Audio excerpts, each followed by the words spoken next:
Now that we understand supply and demand, market structure, and liquidity, and how all of those concepts are combined, the next logical step is to move into more of the advanced supply and demand zone concepts. These concepts will improve the overall probability of a supply or demand zone being respected, because at the end of the day, when we're looking at supply and demand zones, we want the highest probability that a trade will play out. We want to combine all of the factors that we've learned so far and put ourselves in the most proper way to win when we are looking at building up a trade idea. So when we're looking at supply and demand zones, one of the biggest and most fundamental components of improving the overall probability of a supply and demand zone is a break of structure. Now, this break of structure can be in the form of swing structure, substructure, or minor structure. Depending on what level of structure it breaks will improve the overall quality of that supply or demand zone. Because of course, if price breaks swing structure, it takes more power to break swing structure than it does, say, minor structure. So in theory, the probability of that supply or demand zone being respected ends up increasing overall. So if we have an uptrend, for instance, price moves to the upside, we break this previous structural high, we form a demand zone, whether that be range created demand or pivot created demand. We're looking at this demand zone. So what we can see very easily is that price has broken the previous high, and our expectation is that price would return back to that demand zone and then tap into it. We would look for our entry and it would move to the upside. And the same would be true if we were looking at something in a bearish trend where we break this previous lower low.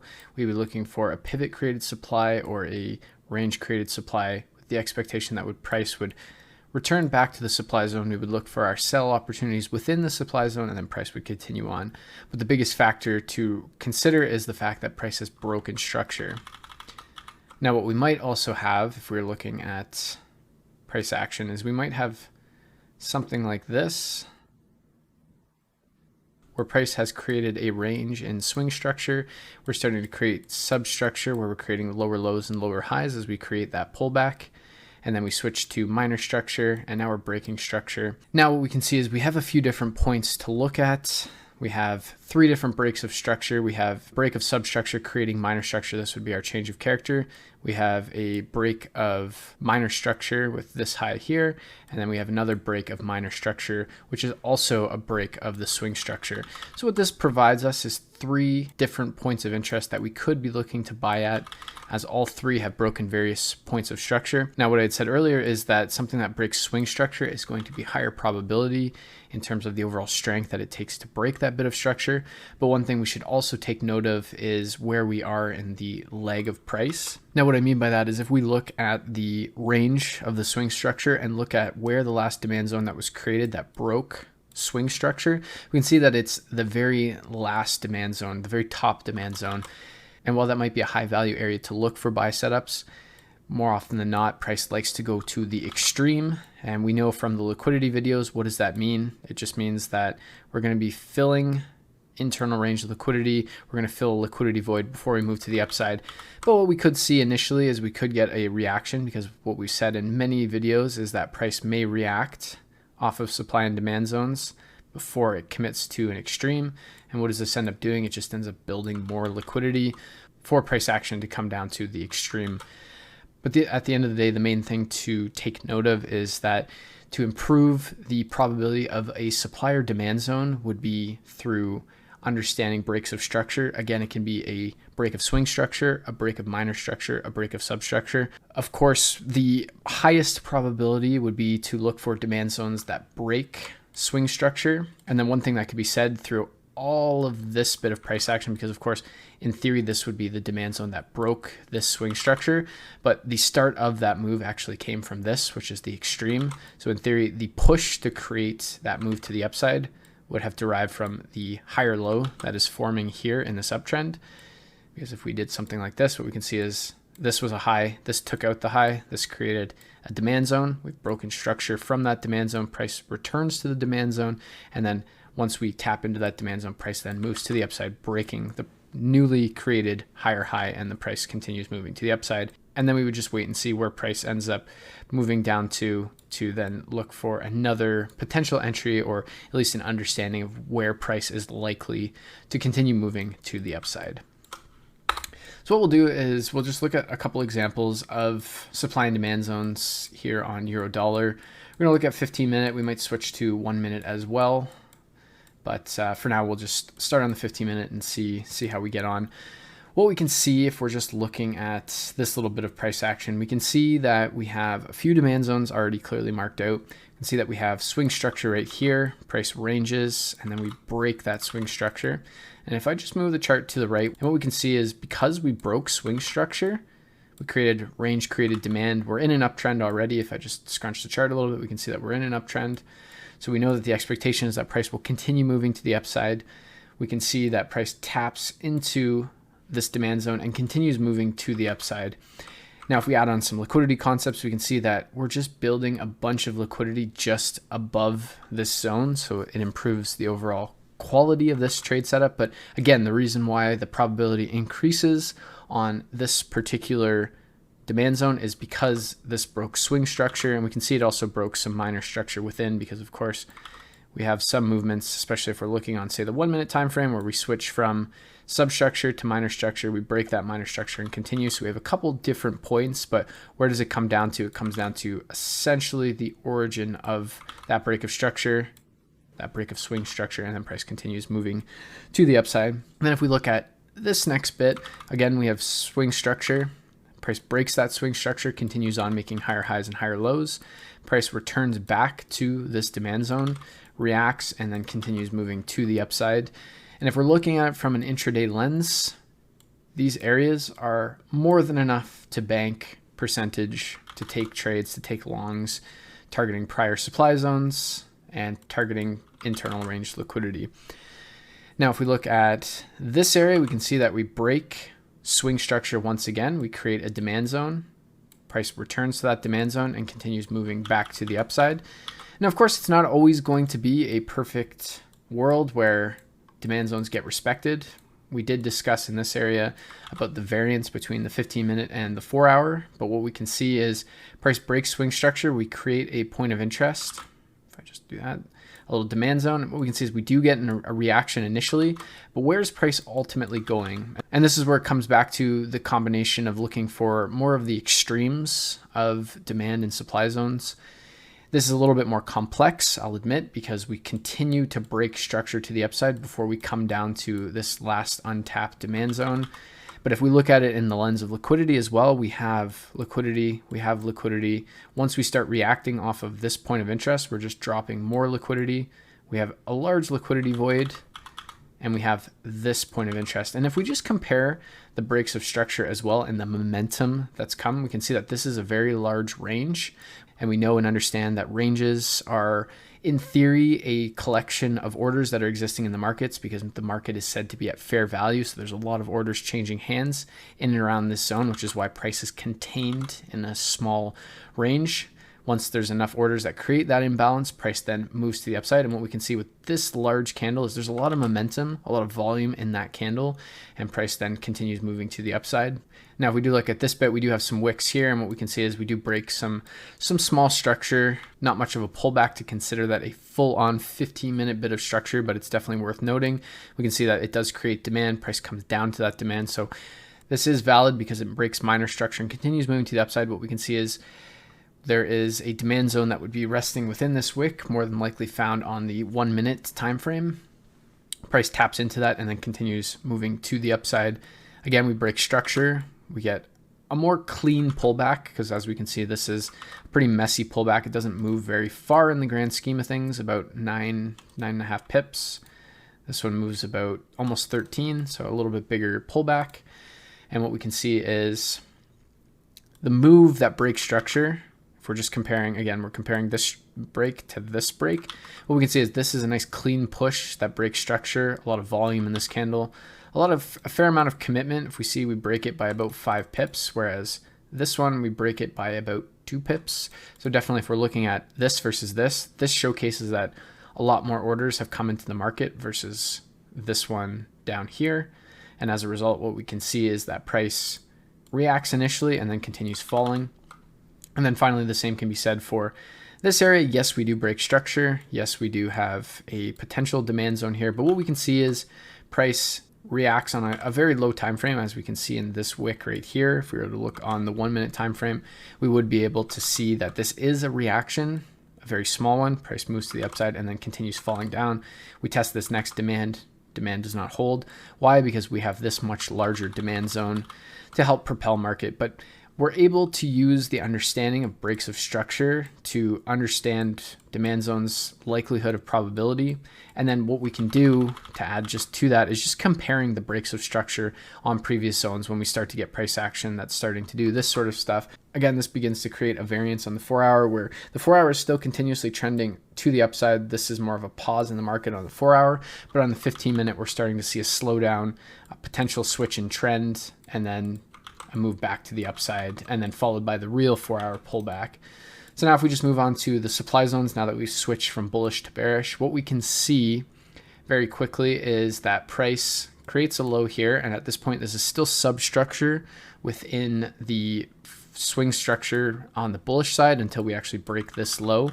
And what we can see is we create more substructure, and then price actually breaks structure. So we have two zones that we've mapped out and been able to map out. There's actually a third one right there as well, because what we can see is this zone right here broke this low. Therefore, it is a valid supply zone. We have a nice large wick, which we'd be able to refine our zone. And then we also have this low here. This zone right here broke this low, therefore valid point of interest. And finally, this supply zone broke this low and these lows, and therefore making it a valid supply zone.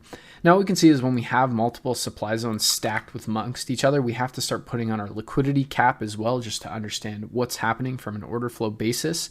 But what we can see is the very first point of structure that broke arguably the swing low, but also broke some of the substructure right here in the most recent substructure before we've seen this nice move to the downside. Which again, what we should also take note of is we reacted off of this demand zones. So although we've switched from bullish to bearish, we're still reacting off of demand. Demand is still being respected. When we start to look at the higher time frame, we're starting to see that this is a 4 hour pullback. So we have no inclination that we're going to be long-term bearish, but it's something to keep in mind, especially once we start to see that this demand zone fails and we start to see supply just getting consistently respected. Then that's when we can really start to shift our bias. But in the meantime, we can start to fill in some of the void here. Whether you took longs here or not, we would be able to use these supply zones as potential targeting areas. Again, if we look at this first zone, what we can see is we do get an initial reaction, but no follow through. We get an accumulation or a range, and then price then continues moving to the upside. Where does it return to? It returns to this supply zone, this wick that breaks this structure right here, and then ultimately breaks this structure. And what we can see is this is a pretty powerful move. And what we can see is we tap in and then we start to run off. Now, of course, this leaves this one open as well. And what we can see is we do have equal highs that have been created just above the zone. So in my mind, this would be a valid zone, although I don't have it marked on. What we can see is we just tap into it. So if I just draw on a supply zone just to articulate the point, you can see that we just barely, or we can see is we just barely miss it. If I just zoom in really close, we can see that we just get into the vicinity. We don't actually tap into it, but that does provide us with the understanding or an opportunity that this trade would have been valid to look for an entry. Now, of course, if we refine it more to the wicks here, because we have more of continuation wicks right here, we get a nice tap. But if we're looking for more of that full, clearly developed pivot supply, we would have something more in this light, because what this doji represents is a large buy before the sell, which would be indicative of our pivot supply. It's also a doji on a lower time frame is a range, so this would also be considered range created supply. Again, you could also use these two wicks right here, because on a lower time frame, what this is representing is this sort of phenomenon, which is our pivot supply. But what we can see initially is we get a small reaction. All of this just becomes liquidity. We take that liquidity, we tap into this next zone, and then we start to see a true runoff. And then what we'd be doing is looking for demand zones to hold. We have this demand zone here. What did this demand zone break? It broke this small structural high, but more so this structural high, because as we can see, as price has created this push on 15-minute structure, we're starting to create substructure We break the high, therefore we have a valid demand zone, so we'd keep our eye on that demand zone. And if we start to look at substructure just a little bit, we have this high, we have a demand zone right here, we tap into it, price continues on, and then we have a demand zone here that breaks a little bit of structure. We don't actually quite tap into it, so there will be times when price creates demand zones on a minor structure or substructure basis, and they do not get hits, and they'll be used as internal range liquidity. So this is why the concept of supply and demand and internal range liquidity and market structure in combination becomes incredibly important, because we need to use all of these tools to better understand what's happening. Of course, it's best to start looking at supply and demand zones that are present on swing structure versus minor or substructure, but we can still use them if the overall narrative and trade idea that we're developing makes sense. But we always need to run it through, is it being created for liquidity, or is it being created for reasons to actually action and follow through with? But again, what we can see is we tap into this, and what are we creating with all of these highs right here? We're creating liquidity. What we can also start to see is we're starting to create liquidity to the downside. We're starting to see that shift in momentum. We're starting to see supply being respected. Demand is also being respected. So right now price is more or less being squeezed. We've obviously seen this supply zone fail. We've seen this supply zone fail. Why is this supply zone valid? Let me just clear off all these. Is because if we look, we have this low right here. It has broken structure. But of course, like I said, we're in this range of 15-minute swing structure. Then we start to create substructure. Now we're creating minor structure. We see a minor structure break, valid point of interest or supply zone. And then what we can see is we create minor structure, we break minor structure, we create substructure, and then we start to create more minor structure and continue dropping to the downside. And what we can see if we just navigate to the left, what do we have here? We have some wicks. And what we can see is we do break structure with those wicks. It's a little bit more lower time frame again. And this is where sometimes understanding the fractal nature of the markets comes into play. Not only that though, you don't have to trade that initial reaction on more convoluted structure where it's breaking very minor structure. You can use that as a basis to then start looking for confirmations and overall trades that are in line with that. So when you're starting to see a supply zone getting respected like this one, and then you start to see something like this where price is continuously falling, we're seeing breaks of structure and supply zones being formed, whether it be pivot or range created supply and demand. What we can then do is start to look at those particular areas for potential trades. And again, what we'd be more or less looking at is once price returns to these levels, going on to the 1 minute for our entry criteria. But of course, we can also use the 15-minute to take entries. We'll cover all of the entries in the next section, but it's just something, again, to get your mind thinking. And then just looking at this in a liquidity perspective as well, what does this end up creating? A liquidity void that gets filled. We tap into a supply zone here. But all the while, what are we doing? We're creating liquidity as price continues dropping. What we can see is this demand zone gets respected once more. If I just drag this over, the reaction is not very big. We can see that price failed to take out this high. Therefore, this low would be considered targeted. What do? We move to the downside. We take the liquidity that rests below all of these equal lows. So we've taken a lot more internal range liquidity.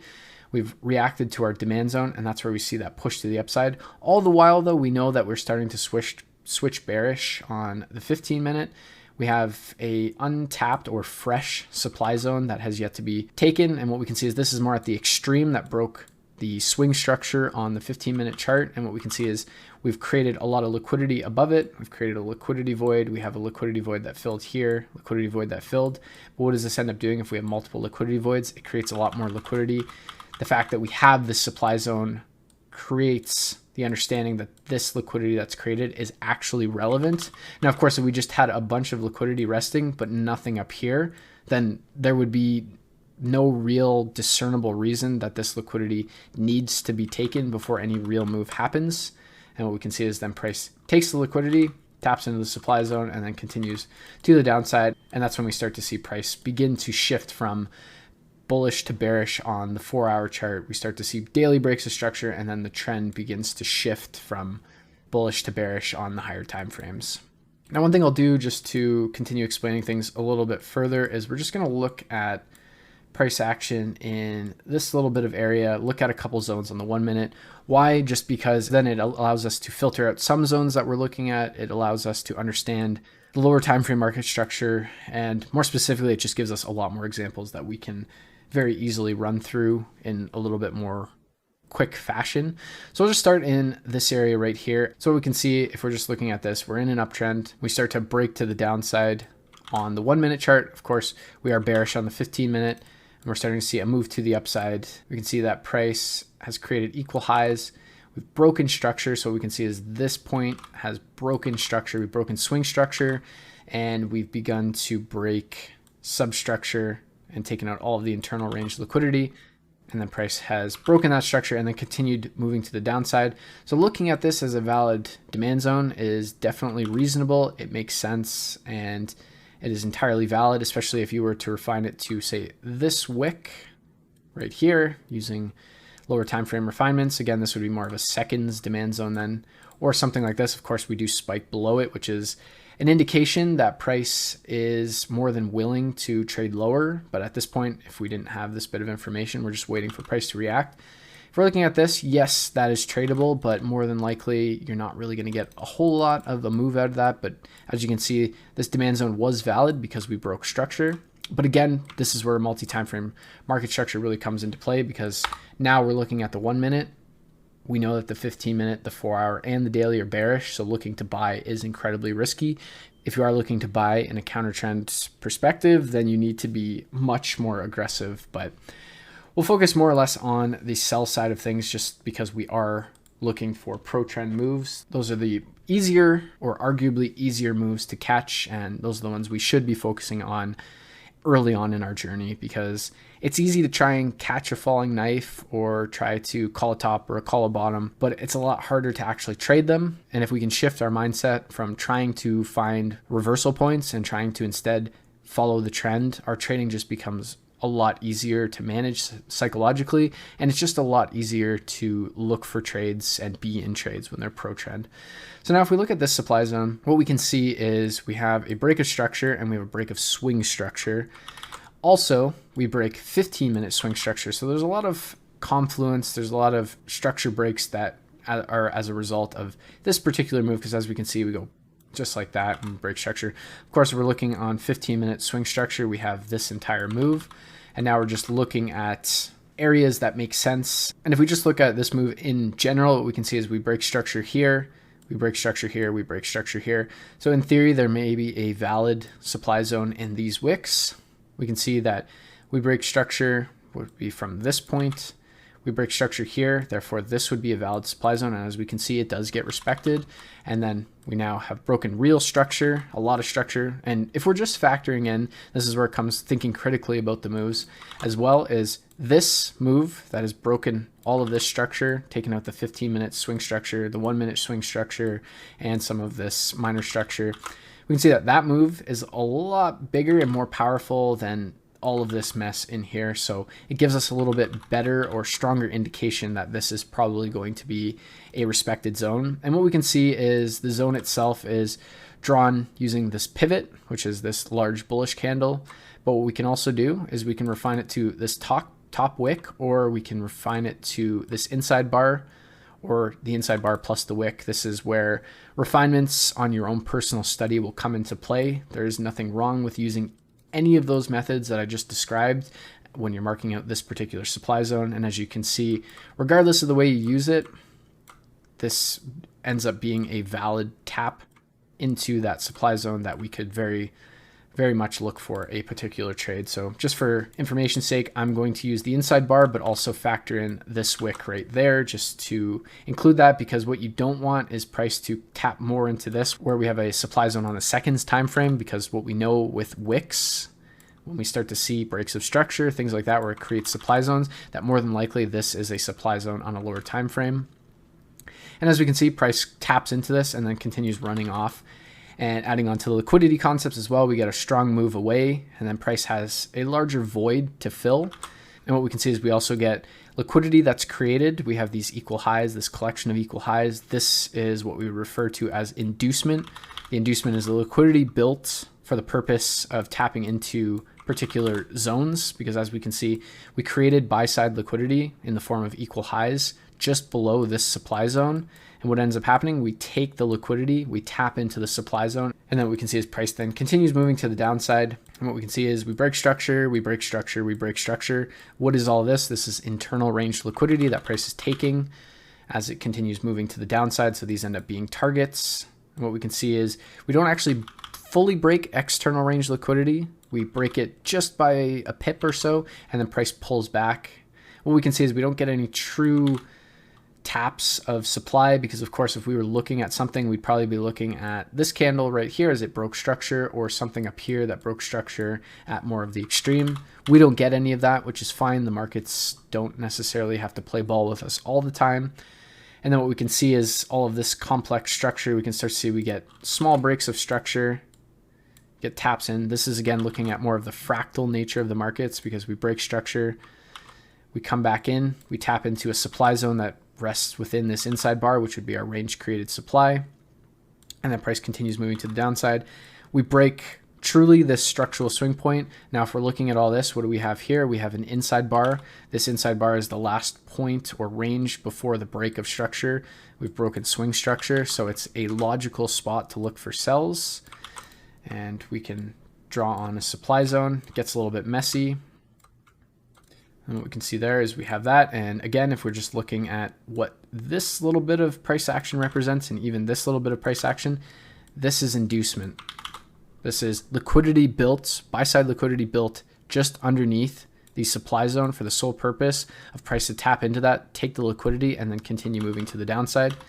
And the beauty of this particular setup, depending on how you play it, is we break structure, we break structure. We don't actually break structure here, and we get a pullback. Where is it pulling back to?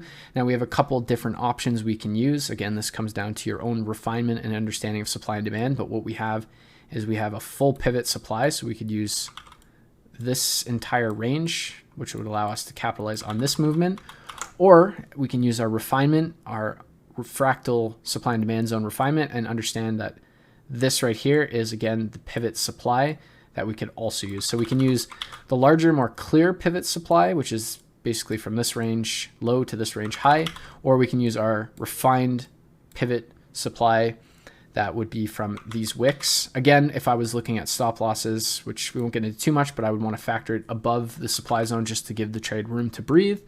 But again, we'll talk about entries and things like that in the next section. So now what we can see, if we just continue on a little bit further, is prices continuously moving to the downside. What we can see is we don't really, again, have anything that's showcasing that price is tapping into necessarily. We don't really have any supply zones in here. We take out external range liquidity, and then we continue moving. We get a very small pullback, so whether we consider that structure is a whole different story. It's about 2 pips. I personally would not consider that structure. I want to see at least 5 on a 1-minute chart to consider that a pullback. And then what we can see is price then breaks to the upside. So when we're looking at our substructure, we're starting to see that price is starting to break some of these internal range liquidity. But we also know, if we're just looking at it from structural standpoint, that our 15-minute swing structure would be this entire move. So we know that price can move within this range to still remain bearish. We also know that the 4-hour and the daily are also bearish. We also know that from a 1-minute perspective, that the true move would be something like that, as this is more of a pause in the market. And more specifically, what this is indicating to me is an area of liquidity that is more than likely going to be run. This is buy-side liquidity being set up for internal range liquidity to be tapped into. And then what we can see is we do have a supply zone here. We break structure, we break structure. And what we can see, if we just run to the right, we do respect it, but we also wick a little bit higher than that particular supply zone. And what we can see is, if we just look to the left, is yes, it does react off of this supply zone that we were already looking at here, the pivot supply or this pivot supply. And what we can see very clearly is that yes, this supply zone worked for this, but then what we can see is this candle actually ended up taking out all of this internal range liquidity and tapped into it. And if we just look at this right here, we break structure. This is what actually created the extreme break of structure. And what we can see is, if we just draw it from right here, we're just above it. But if we look at the pivot Price taps into that and then continues moving to the downside. So sometimes you have to read in between the lines. You're never going to get it perfect, but this is when stop loss placement becomes so key. Because if we're just looking at this bit, if we're looking at trading off that, there's absolutely nothing wrong with it, because as we can see, we do get a reaction. And if we look at this on a lower time frame, what this ends up showing us is a change of character. We're starting to see price action change from bullish to bearish. And then we start to get confirmation that we're switching back to bearish when we get that second actual break of structure. And then we'll just carry on a little bit further. I know this video is probably drawing on a little bit longer than I was initially expecting, but I just want to make sure that this is very clear. And what we can see is we do have a very small break of structure. Again, this is looking at fractal market structure. We're still trading within this 15-minute leg of price or this 1-minute leg of price.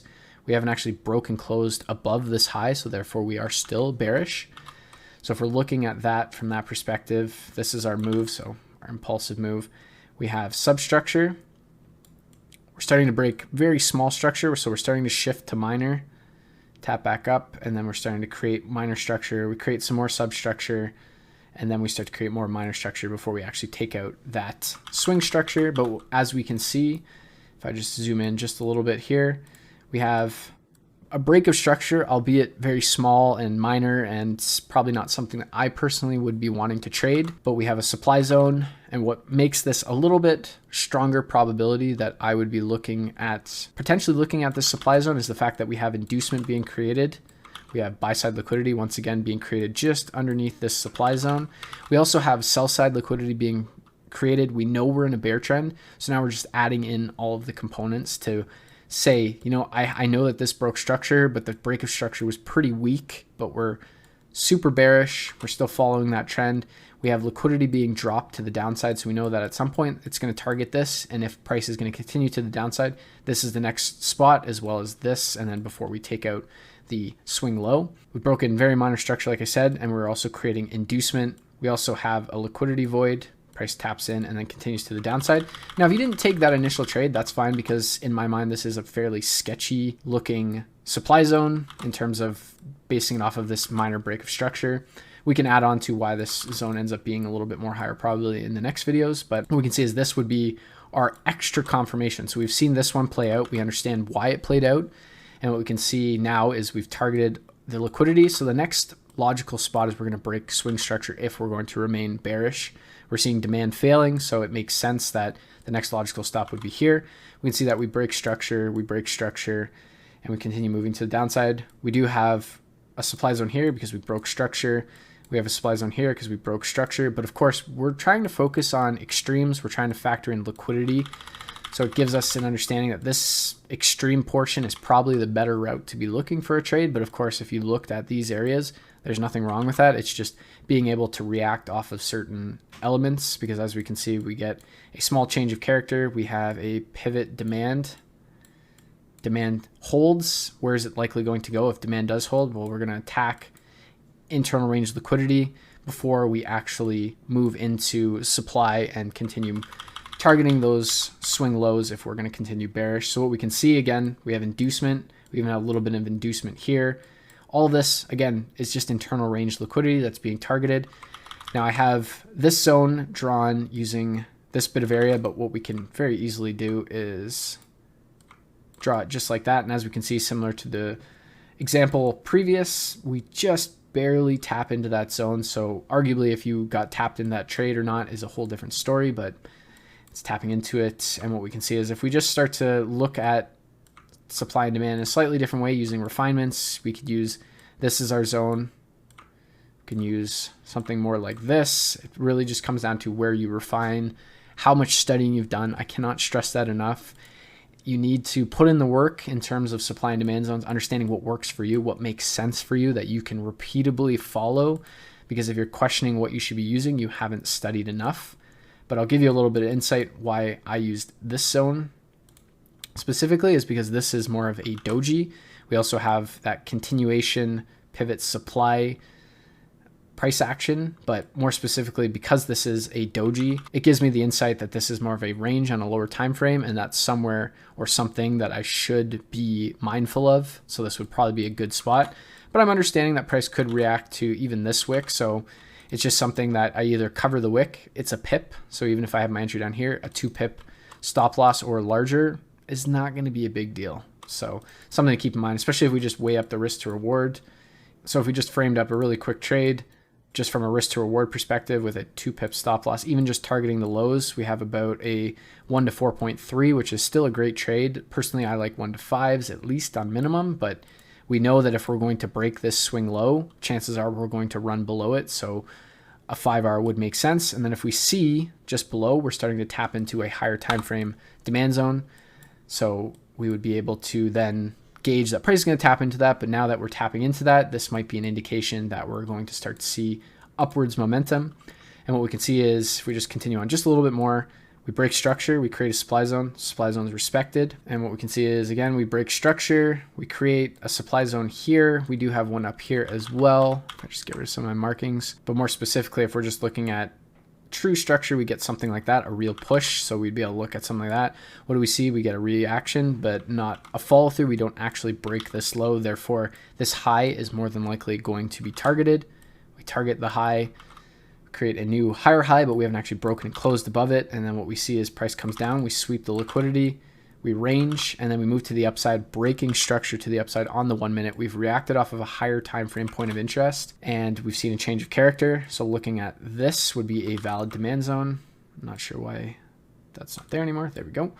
So now we have a valid demand zone. We have range created demand if we use the entire range, or we could just use or refine it to pivot created demand, which would be that. See, price respects it, continues moving to the upside. And what we can see is we have a inside bar here that breaks this structure. We break structure. Ultimately, we end up breaking swing structure. If we look at the swing structure and we look at the most recent move, we can see that we have a demand zone here. More specifically, right here, it does not get respected. We have this wick right here. It doesn't get respected. We have this demand zone right here that broke this structure. We get a reaction, moves to the upside, but where do we react off of? We react off of supply right here in this inside bar. Why is that inside bar valid? Because we've broken lower time frame structure as well as structure here. We've reacted off a demand zone. So now we're playing the fight between supply and demand. Supply is respected, and then what ends up happening, demand fails because this demand zone was unsuccessful in taking out this high. Therefore, more than likely, the low is going to be targeted. And then what we can see is we have this inside bar, which was basically responsible for the initial break of all of structure that we're seeing. Price reacts off of it. We get a fairly weak reaction. Well, as we can see, price reacts off of it. We break structure. So what we can also do is look at this wick using pivot demand concepts using our wick refinement. We can see we break structure, we continue on, we break structure, and then price continues moving to the upside. And this is the best way to really filter your supply and demand zones, is looking for breaks of structure. If price doesn't break structure, chances are it's not going to be a high quality supply or demand zone. Chances are when you have multiple, then we need to start looking at what is being built as liquidity and what is actually causing true momentum to enter the market. Because if we look at this bit of structure, we can see that we're starting to build trendline liquidity. Once we react off of this, what do we end up building? We end up building equal lows, therefore sell side liquidity. We have a liquidity void that is needing to be filled. Most of it gets filled in that sort of respect. And then what we can see is we have this demand zone because it breaks structure. This is also at the extreme versus this.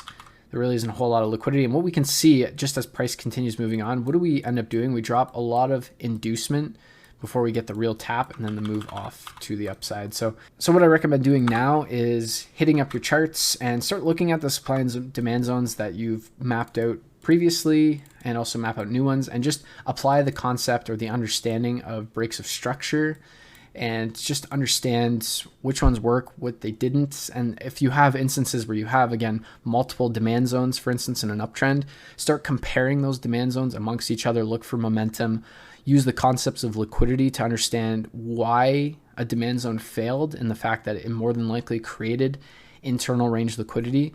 This is why all of the concepts leading to this point have been delivered in the way they have been delivered, and why everything is so intertwined within itself is because it's going to take some thinking when you're looking at these supply and demand zones to truly understand what's actually happening behind the scenes. You have to compare multiple demand zones, understand where the momentum came from. Has it been created to be actually tapped into to be used for order flow, or has it been created for more or less inducement or, again, building of liquidity above a demand zone or below a supply zone? So definitely take a look at all of your supply and demand zones and apply the break of structure methodology to those zones.